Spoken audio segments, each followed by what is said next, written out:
Bienvenue à tous. Les gouverneurs et vice-gouverneurs de 19 provinces sont déjà connus depuis le week-end dernier, fruit du scrutin organisé par la Commission électorale nationale indépendante. On ne parlera plus jamais des commissaires spéciaux, plutôt des gouverneurs et vice-gouverneurs. Et quel regard portons-nous du déroulement de ces scrutins en termes de transparence et de crédibilité? Nous aurons ici sur ce plateau le point de vue du porte-parole de la majorité présidentielle, M. Atundu Liyonga. On va également évoquer la question relative au dialogue inclusif après toutes les tractations pour aboutir à ce forum national qui du reste n'ont pas porté de fruits. Et est-ce qu'au stade actuel, on peut toujours espérer que le dialogue ou penser que le dialogue est toujours opportun? Nous aurons l'analyse de Freddy Moulumba. Freddy Moulumba, il est vice-président du potentiel et également analyste politique. Sur ce plateau, je suis déjà avec moi Monsieur Atundu Liyonga est déjà là. Vous êtes bel et bien dans 2 heures de news. Vous l'avez certainement compris. Cette émission ou ce magazine qui vous amène au-delà de l'information, ce magazine qui vous permet de décrypter différents sujets d'actualité ici en République démocratique du Congo et même en dehors de nos frontières. Je dis bonsoir à Monsieur Atundu. Madame, bonsoir. Vous êtes porte-parole de la majorité présidentielle. Quelle appréciation générale faites-vous des élections des gouverneurs et vice-gouverneurs qui ont eu lieu le samedi dernier? Ces élections se sont déroulées dans des conditions légales, je dirais dans des conditions acceptables, même incontestables. Elles se sont bien déroulées. Ceux qui ont trouvé ou ont à redire ont la possibilité d'introduire un recours auprès des cours d'appel comme cela est constitutionnellement recommandé. Vous parlez de la crédibilité et de la transparence alors que l'opposition a décrié certains actes de corruption et menaces et intimidation sur certains candidats. Est-ce que l'on peut parler de la transparence à ce niveau? Mais absolument. Il ne faut pas confondre les frustrations ou les déclarations d'impuissance. La corruption n'est pas égale à la frustration. Mais il n'y a pas eu de corruption. Tout le monde sait, il faut le savoir, il faut le dire, que une campagne, c'est une activité qui s'organise et qui a un coût financier, qui a un coût humain, qui a un coût moral, qui a un coût intellectuel. Si vous êtes incapable sur un de ces aspects, vous n'allez pas reprocher à votre concurrent d'être mieux organisé que vous, d'avoir plus de moyens que vous, d'avoir plus d'engagement que vous. Non, ils n'ont qu'à s'en prendre à eux-mêmes. Nous, en ce qui nous concerne, nous nous sommes engagés avec détermination en jetant dans la bataille tout ce que nous avions de meilleur pour encadrer, soutenir d'abord et encadrer nos candidats. Et le résultat est clair. Il semble que vous voulez saisir la justice à propos de certains candidats indépendants élus, notamment à Mongala. Qu'est-ce qui se passe exactement alors que la majorité au pouvoir a eu la tête, a pris la tête de 14 provinces sur 19? Oui, ça n'a rien à voir avec l'exercice d'un droit qui est reconnu.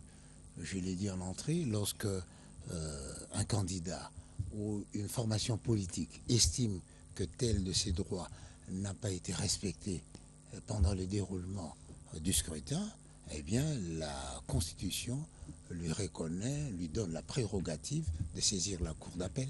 Et c'est tout à fait normal. Ce n'est pas parce que nous avons 16 que nous pouvons. Ah mais bien sûr. Nous sommes la majorité démocratique, nous voulons le confirmer dans les faits. Mais ne pensez-vous pas que pour la beauté de la démocratie, il faut laisser également l'opposition être aussi présente dans ce territoire? Non, ça c'est une beauté factice. Il faut que la beauté soit réelle, repose sur des réalités. Vous n'allez pas dire, bon, pour ne pas avoir 20 sur 20, je commets 2 fautes pour avoir 18. Non.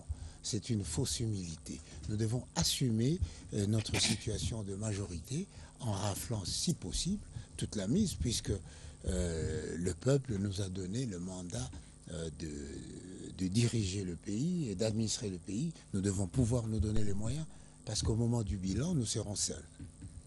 Mais vous insistez là-dessus alors que il y a une opinion. Je ne sais pas si vous avez également suivi. Je suis en train de reprendre ma question alors un peu pour être un peu plus précise. L'ex-Katanga et l'ex-Équateur, on vous accuse de corrompre les députés provinciaux. Ça, ce sont des prétentions. Accuser se fait devant la justice. Et pour le reste, je dis c'est un aveu d'impuissance de la part des gens qui créent une obscurité factice en fermant résolument les yeux pour ne pas voir la réalité en face. Mais quand vous ouvrez les yeux, la réalité vous rattrape. Ils ne sont pas majoritaires dans le pays comme ils le déclarent. Et voilà la preuve. Sinon, qu'ils donnent la preuve du contraire. C'est tout simple. Voilà, on vous le concède. Et on va un peu souffler, parler du dialogue politique. Je l'ai dit tantôt, après toutes les tractations, des négociations, des pourparlers, pour aboutir enfin à ce forum national. Jusque-là, ça va faire maintenant 6 ou 7 mois, il n'y a pas de fruits. Est-ce que vous y croyez toujours? Ah oui, j'y crois, parce que d'autant plus qu'il n'y a pas longtemps, monsieur Edem Kodjo vient d'être désigné comme facilitateur international. Mais il est parti, donc, il n'est plus revenu. Mais il doit faire de va-et-vient, c'est normal. Ses patrons se trouvent à Addis Abeba et probablement dans le cadre de la coopération, il doit fréquenter les Nations Unies aussi. C'est un processus qui est en marche. Parce qu'aujourd'hui, aucun ne peut donner le prétexte de dire qu'il n'y a pas de facilitateur international. Le facilitateur international est là, avec l'aval du secrétaire général des Nations Unies, et donc raisonnablement, toute personne qui saisissait cela comme une raison de ne pas participer doit pouvoir rejoindre le bateau du dialogue pour qu'enfin on puisse s'occuper de vrais problèmes. Le processus électoral qui aujourd'hui est une hypothèque sur notre démocratie, sur la paix sociale et sur notre développement. Vous pensez que c'est toujours opportun? Si vous avez également suivi les médias tout récemment, le président de la CENI a dit qu'il va saisir la Cour constitutionnelle car il est en train de comprendre qu'il ne saura pas organiser les élections dans le délai constitutionnel. Est-ce que si jamais Corneille Nangaa saisit la Cour par rapport à ça, le dialogue sera toujours opportun? Mais le dialogue est non seulement opportun, mais nécessaire. Parce que, à part la saisie de la Cour par le président Nangaa, il y a des options à lever conséquemment à cet acte constitutionnel. Si, par exemple, la Cour constitutionnelle dit, ben, écoutez, puisque sur le plan technique, l'opération va au-delà du délai constitutionnel, vous ne pouvez plus le faire, eh bien, la classe politique devra lever l'option d'organiser, de permettre à la CENI d'organiser une élection sans électeurs. C'est une option. La question sur des élections est déjà trouvée ou encore proposée par Nangaa. Le dialogue, la matière était bien connue, c'était les élections. Le processus électoral. Voilà, le processus électoral. Voilà. Et le processus électoral. L'élection fait partie du processus électoral. Mais justement, il y a le financement, il y a le respect des délais constitutionnels. Il y a ce dilemme entre le respect du délai constitutionnel et le respect du délai technique. Quelle corrélation entre les deux? Quelle incidence sur la vie politique et le fonctionnement de notre démocratie? C'est cela le sens du dialogue. Bah, je vous le concède. Qu'est-ce que vous pouvez dire? Qu'est-ce qu'on peut attendre maintenant? 6 mois après, il n'y a toujours rien. On peut s'attendre à... Ben, il faut attendre que la passion du Congo va triompher sur certaines considérations égoïstes, certaines... Ça peut prendre le temps que ça prendra, alors que le mandat Il faut que cela du prenne chef de le temps. l'État Mais touche vous à savez sa fin. que le chef de l'État termine son mandat aujourd'hui, demain ou après-demain. Il y aura toujours dialogue. Le dialogue est nécessaire et vraiment nécessaire. Parce que même si d'aventure Kabila quitte aujourd'hui le pouvoir, et ce fait-là résout le problème du processus électoral? Non, ne faisons pas la politique d'autrui. Le problème, c'est la passation du pouvoir. Non, le problème, ce n'est pas la passation du pouvoir. Pour une, une certaine frange de l'opposition. Bon, ça, c'est prendre des vessies pour des lanternes.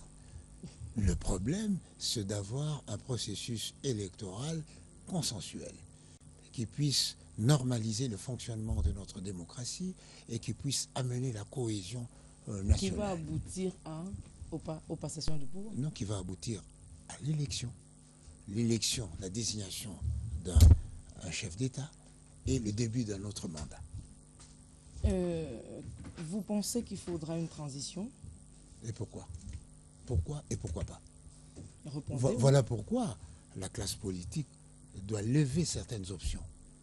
Si la classe politique estime, ou la Constitution estime, que pour des élections, je voudrais dire la Cour constitutionnelle, estime que la CENI peut aller au-delà du délai constitutionnel et organiser des élections valablement, eh bien, la classe politique devra avaliser.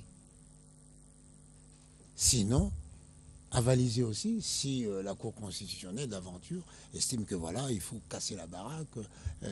Novembre, c'est une date kabbalistique porteur de bonheur ou porteuse de bonheur. Mais qu'est-ce que on peut... En fait, qu'est-ce qui bloque maintenant pour qu'il y ait dialogue? La bonne foi de ceux qui résistent. La bonne foi de ceux qui résistent, ils ont des raisons. C'est la bonne foi. Ce ne sont pas de raisons de bonne foi. Mais une certaine opinion, je suis en train de paraphraser, de l'opposition, pense que ça arrive quand même en retard. Au mieux, le président doit dire qu'il ne sera pas candidat. Il y aura des élections, voilà. Mais madame, ça c'est de la bouillabaisse. Et encore dans la bouillabaisse, on ne met pas n'importe quel poisson. Aujourd'hui, le problème, c'est le processus électoral consensuel. Si nous avons le processus électoral consensuel, alors vient l'étape des candidatures. À l'étape des candidatures, alors c'est la révélation de ceux qui peuvent concourir ou pas. Mais vous n'avez pas vidé leur inquiétude, parce que ils pensent que ça arrive en retard. Quelle inquiétude? Le président cherche, ou bien la majorité au pouvoir cherche à arranger. Leur inquiétude, c'est une imposture cachée. Alors qui se révèle? Qui se révèle? Il n'y aura pas d'inquiétude. On vous dit, venez au dialogue pour que nous puissions conduire la fin du mandat. Vous dites non, je ne vais pas au dialogue parce que si je suis là, il n'y aura pas de fin de mandat. Et c'est logique. Mais c'est pas logique, ou c'est encore logique, parce qu'ils ont demandé le dialogue, la majorité au pouvoir n'était pas accessible, et quand le bateau est en train de chavirer, la majorité au pouvoir tend la main maintenant. Pas du tout, le bateau n'est pas en train de chavirer. D'abord, sur le plan de principe, chaque fois que quelqu'un revendique l'exercice d'un droit, il y a toujours une autorité de validation. C'est cette autorité qui dit oui, c'est possible à telle condition. Et aujourd'hui, c'est le président de la République qui est l'autorité de validation. On ne peut pas le lui refuser en sa qualité de garant de la nation et de chef de l'État. Alors, qui commence d'abord par se conformer aux exigences, aux pratiques républicaines et démocratiques décentes, qui est de respecter le chef de l'État, de répondre... Qui ne peut pas être jugé parti? Non, il est le garant. Il est juge. Le chef de l'État, c'est le magistrat suprême. Lorsque vous demandez un recours, après avoir épuisé les recours ordinaires, c'est le chef de l'État qui a la possibilité de vous donner la grâce, l'amnistie. C'est ça, c'est son pouvoir. C'est comme dans un royaume alors qu'il a des comptes à rendre à tout le monde. Non, c'est une organisation, c'est une organisation. C'est l'organisation de la justice de partout dans le monde que le chef de l'État est celui qui détient en dernière analyse, si je peux me permettre ce paragraphe, le droit de vie et de mort. Pour nous, c'est le peuple qui lui a donné ce droit. Mais du moins dire que pour je le roi, tue pour telle chose, parce qu'il a été élu, il a des comptes à rendre. Mais bien sûr, le président rend compte tout le temps. Non, quand vous dites qu'il a le pouvoir de la vie et la mort... Oui, mais seulement il faut dire, quand exercez-vous ce pouvoir de... Avez-vous raison d'exercer ce pouvoir de vie et de mort? C'est ça, la rédévabilité. Voilà, vous avez... C'était votre conclusion. Monsieur Atundou, merci d'avoir répondu à notre invitation. Je rappelle que nous avons reçu sur ce plateau Alain Atundou, porte-parole de la majorité présidentielle. Il a une grande gueule. Et je vous remercie. Merci d'avoir répondu à notre invitation. Et dans un instant, on va prendre notre deuxième invité. Il s'agit de Freddy Mulumba. Il est analyste politique également, vice-président du groupe Le Potentiel. On va aborder le même sujet.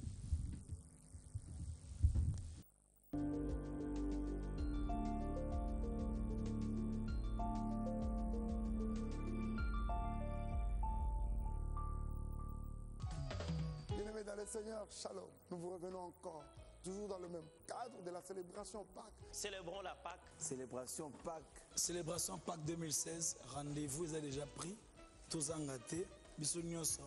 Le 3 avril 2016, na parking à Grand Hôtel à partir de 15h. Moi, nanzame nyonso ayebite. Lobi kona efandi sama na o yeso asala ayebike na RDC na Kinshasa to célébraka Pâques. Liwa Yesu nengami pesa lycée kona epona biso. Yambale kozala le 3 avril na parking à Grand Hôtel. Tozala awa na parking ya Grand Hôtel, comme vous le constatez. Tozala biso mongote. Nous avons des Bélé, frère Nabiso Mike Kalambai, pasteur Atoms, frère Michel Bakenda, maman Godé Bonembe, frère Benjamin, frère Henri Papa, Ndekonabino Franck, Péco d'adoration Mobimba. Le 3 avril, biso nyonso tokutani na parking ya Grand Hôtel pour na élever trône ya Yesu Masia. La fête est au rendez-vous le 3 avril 2016, 15h. Parking à Grand Hôtel. Que Dieu nous bénisse. Tu es trop belle. C'est quoi ton secret? Moi, mon secret, c'est X-Spread. Facile à séparer, facile à tisser, souple et capable d'être tissé dans plusieurs modèles. Gros bébé, écaille, rasta, cordelette. X-Spread est une mèche originale à un prix abordable pour tous. Et toi, ma chérie, tu es très belle aussi. C'est quoi ton secret? Nga, secret nanga, bébé olive. Pepele na mutu, moins cher. Okoki okangelango midel nyonso. Écaille, cordelette, rasta, kitoko makasi.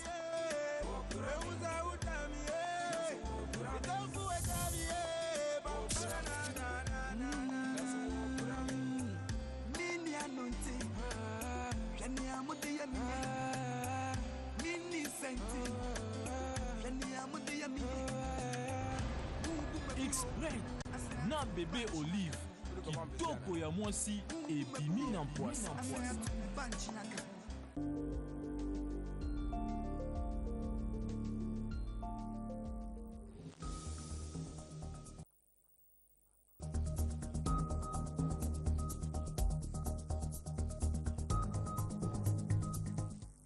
Voilà, de retour sur ce plateau pour prendre notre deuxième invité, Freddy Mulumba. Et avec nous sur ce plateau, on va également avec lui parler de l'opportunité du dialogue également, faire un petit commentaire sur le déroulement du scrutin de gouverneurs et vice-gouverneurs qui ont eu lieu le week-end dernier. Bonsoir Freddy Mulumba. Bonsoir madame.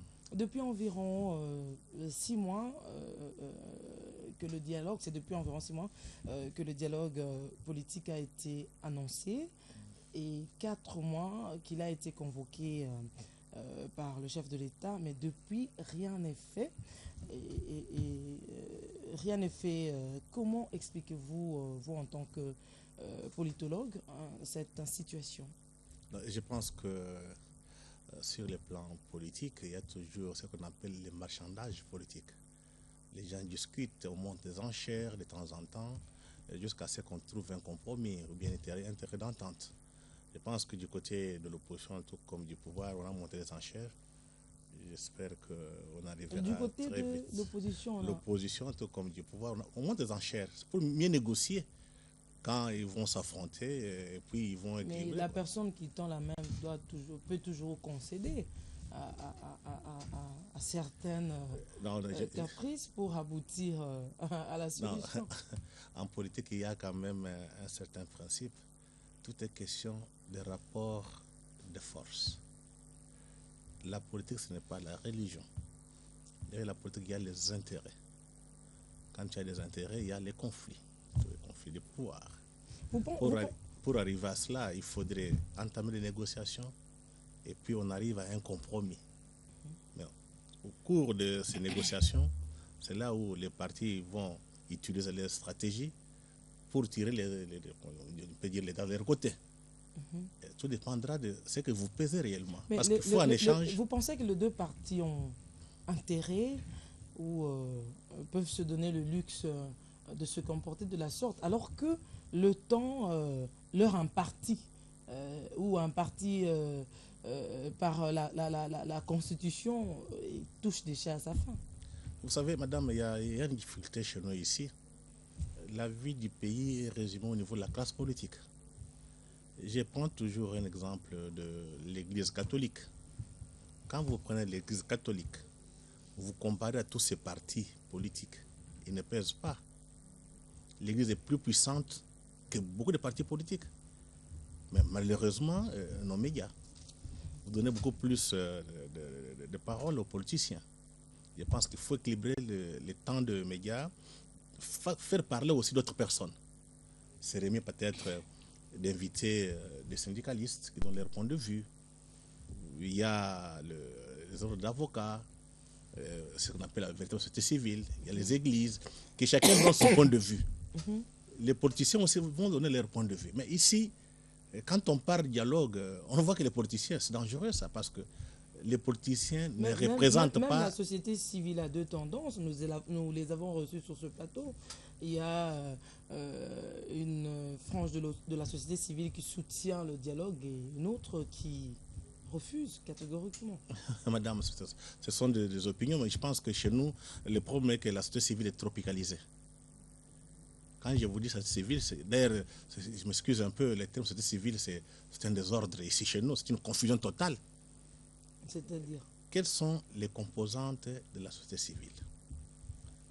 Ça signifie que ceux qui ne font pas la politique, vous avez les médias, vous avez les syndicats, vous avez l'ordre des médecins, l'ordre d'avocats, vous avez certains intellectuels, vous avez les églises. C'est eux qu'on peut appeler société civile. Mais dans notre cas ici, quand on parle de société civile, on fait toujours allusion aux ONG. Et c'est dangereux. La plupart des ONG ne représentent rien par rapport à certains syndicats, comme le syndicat des médecins, des avocats, qui sont très puissants, même le syndicat des professeurs d'université. Mais quand on parle de la société civile, on brandit les ONG. Très souvent, ils reçoivent un peu d'argent étranger, et puis ils ont des moyens pour faire beaucoup de bruit. Et c'est dangereux. Donc, moi, je demanderais à la presse de faire parler tout le monde. Quand on dit société civile, ce n'est pas les ONG qui passent ici, ce sont des ONG de droits de l'homme ou bien des femmes et autres, non. Il y a d'autres composantes. Mais tout le monde monte les enchères, mais pourquoi le comité préparatoire n'est toujours pas mis en place, ne fût-ce que ça pour baliser le chemin du dialogue? Vous savez, quelqu'un peut dire non, et quand il voit que les choses prennent de plus en plus la forme, il va peut-être s'intéresser, mais ça dépend du camp de la majorité au pouvoir qui tend la main à l'opposition. Madame, moi je suis en dehors de, oui, vous êtes en dehors de la politique. Oui, vous analysez. J'observe, j'analyse. Oui. Il y a un problème. Oui, je vous demande justement d'analyser. Effectivement, il y a un problème dans notre société, au Congo en particulier. pouvez vous imaginer, vous avez l'Église catholique, qui est la grande composante de notre société. Elle vous dit, allons au dialogue. Le pape est intervenu. Vous avez 4 organisations internationales. Je pense qu'il y avait OIF, Union européenne, ONU et puis l'Union africaine. On vous a demandé d'aller au dialogue. Il y a Ban Ki-moon qui est passé à Kinshasa, qui a parlé clairement aller au dialogue. Et notre presse n'était pas attentive. Ban Ki-moon a dit ceci. Il faut aller au dialogue pour éviter ce qui est arrivé à la Libye et à la Syrie. C'est l'homme le mieux informé. Il connaît tous les enjeux. Mais Kinshasa dit non, on ne va pas au dialogue, c'est dangereux. Parce que pour moi, ce dialogue, c'est le dialogue de la dernière chance. Peut-être vous ne comprenez pas, à Kinshasa, que le monde est en pleine imitation.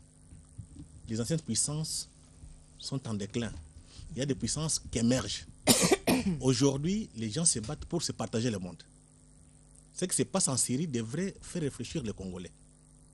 Parce qu'ici, on va à Kinshasa, on crée la télévision, on fait des discussions et puis on est content.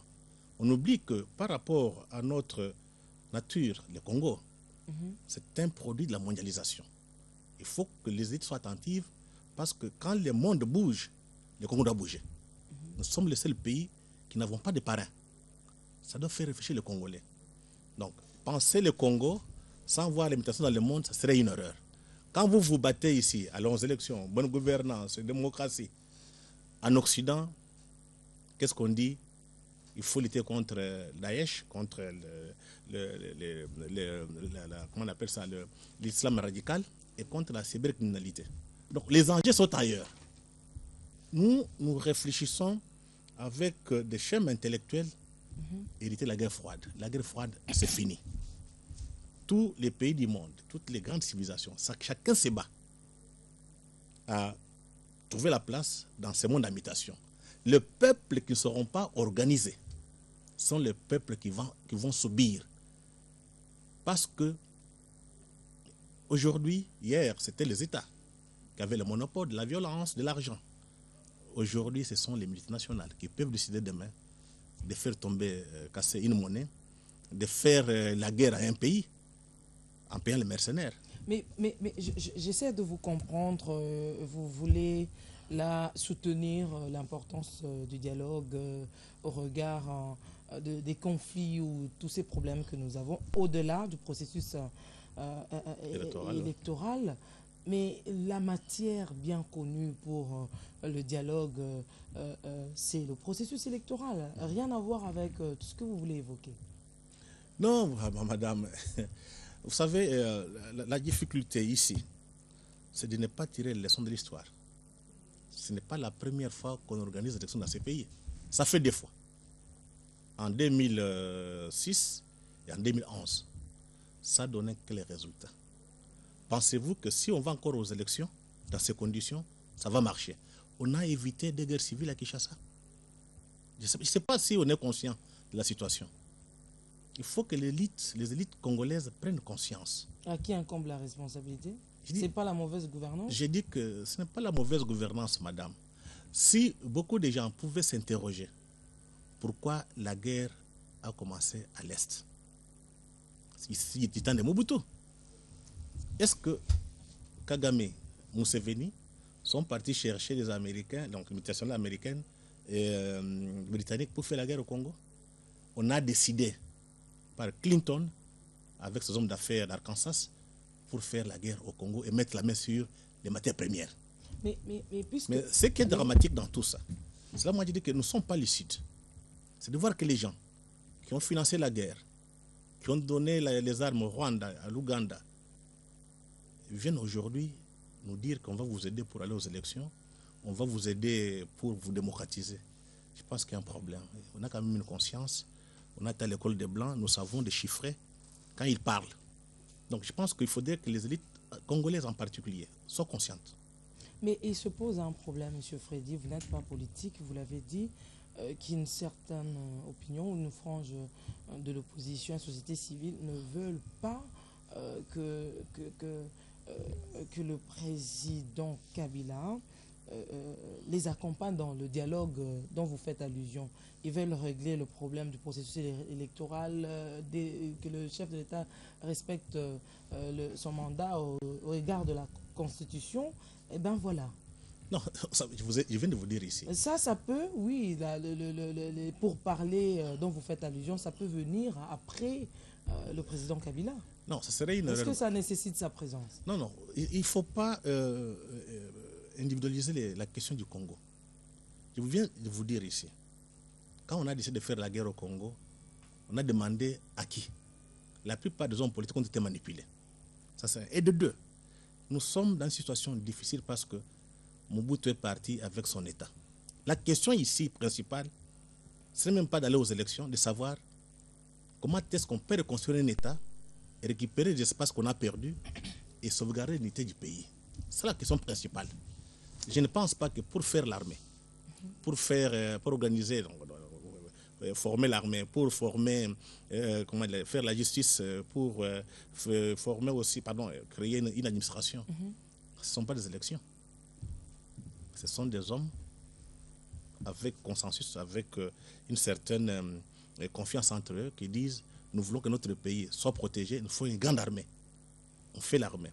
Il faut que notre pays soit bien géré. On fait l'administration. Il faut que les conflits qui vont venir par-ci par-là soient bien traités par la justice. On crée une justice. Les élections ici, c'est la difficulté ici. On nous a mal conseillé par nos amis. Ils ont dit, après Sun City, aller aux élections, on va créer l'État. Nous sommes partis aux élections aujourd'hui, il y a des espaces qui nous échappent. Donc, nous devons éviter que demain, qu'on aille aux élections, qu'il y ait des désordres et que les pays implosent. Il y a des gens d'ailleurs à l'étranger qui vous disent le Congo est trop grand et trop riche. Les Congolais ne sont pas conscients. Le Congo est trop riche. Il faut l'imploser. Ceux qui habitent, comment dirais-je, ne méritent pas. Et quand vous voyez un peu les théâtres de nos hommes politiques, leurs interventions, ça fait mal au cœur. Ils sont dans ce qu'on peut appeler les contradictions secondaires. Ils laissent les contradictions principales. La contradiction principale, c'est quoi? Est-ce que le Congo va-t-il exister d'ici 5 ans, 10 ans? Mais ne pensez-vous pas que le dialogue, au-delà des questions électorales, sera une occasion de partage du pouvoir entre les acteurs politiques et la société civile? Non, la difficulté ici, vous verrez que ce sont les mêmes que depuis 1960 qui reviennent. Nous ne sommes pas parvenus à renouveler notre classe politique. Et quand vous verrez un peu les discussions, on va glisser, il faut respecter la Constitution. Aujourd'hui, il n'y a aucun parti politique qui peut mettre sur la table tout un projet de société du Congo. Mais il n'y en a pas. Il s'appelle le député national de l'Équateur, Jean-Lucien Boussa, ouais, a fait un projet de société. Il a détaillé et démontré que avec sa politique, donc la politique de son projet, dans 5 ans, le Congo va émerger. Vous parlez d'un individu. On ne construit pas un pays avec des individus. Il faut des groupes. Donc, il faut qu'un groupe porte les projets, pas un individu. C'est ça la difficulté ici. Chacun vient sur président. Pour faire quoi? On ne sait pas. Alors, il faut penser. C'est ça, je pense que je demande à la presse. Vous voulez dire que et la majorité et l'opposition... La difficulté qu'il y a, donc la pensée est en panne ici. Nous reproduisons les discours des autres. On réfléchit par procuration. Il faut que les Congolais apprennent à produire une pensée autochtone, autonome, pour conduire les pays. La difficulté, bonne gouvernance, et puis on vous dit croissance inclusive, et puis on vous dit droit de l'homme. Le problème est ailleurs. Il faut que les Congolais pensent comment construire un État. Et pour cela, il faut un consensus. Voilà pourquoi, si demain, il y a dialogue, qu'on essaie un peu de voir les contenus. Et savoir aussi qui vont participer. Mais il y a des gens, quand il y a des débats, trop peu de gens participent. Et puis, il faut éviter d'individualiser la question de la crise congolaise. Il faut tirer les leçons de l'histoire, lire les signes des temps et être du bon côté de l'histoire. Voilà qui est bien dit par Freddy Moulumba. Je rappelle qu'il est politologue, analyste et vice-président du Potentiel. Merci d'avoir répondu à notre invitation. C'est donc la fin de ce magazine. J'étais très heureuse de vous tenir compagnie pendant 45 minutes. Le temps nous imparti a touché à sa fin. Je laisse donc la place à Irène Moussouné pour la seconde partie de 2 heures de news. C'est donc le journal et tout à l'heure à 19h.